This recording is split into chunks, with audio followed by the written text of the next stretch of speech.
Good evening, everybody. So over here to your left, I have a tumour cell. And this, as we know, is a nasty piece of work. So my focus is on colon cancer.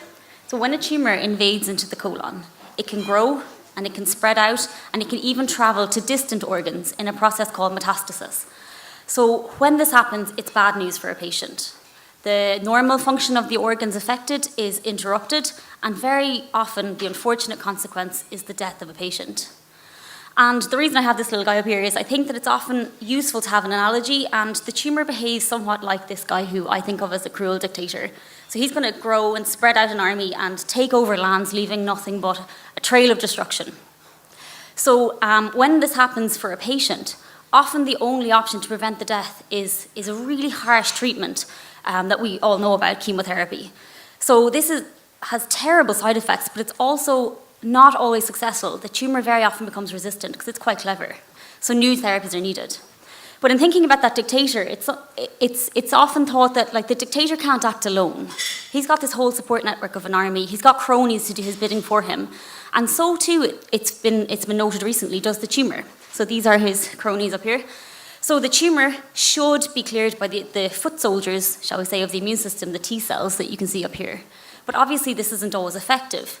Now, it's got abnormal surface proteins, you can see the pyre flags, and the DNA is all mismatched. So it should be cleared, but it's not. And we wanted to find out why, and we found out that the tumour is really clever and can signal to these support cells to stop this immune system, the way that the dictator would signal to his cronies to dampen down any kind of uprising among the people in a land he aims to conquer.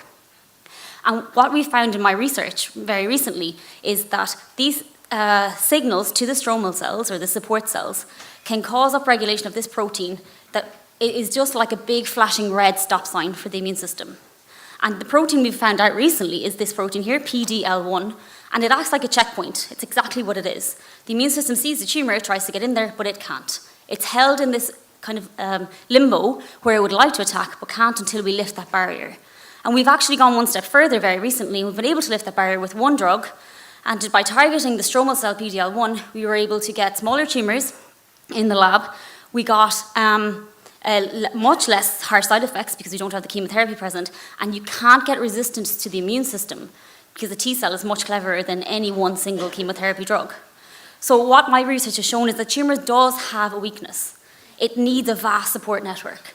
And maybe if we can't get directly to the tumour, if we can target this support network, we've much increased our chances of getting a favourable outcome for patients.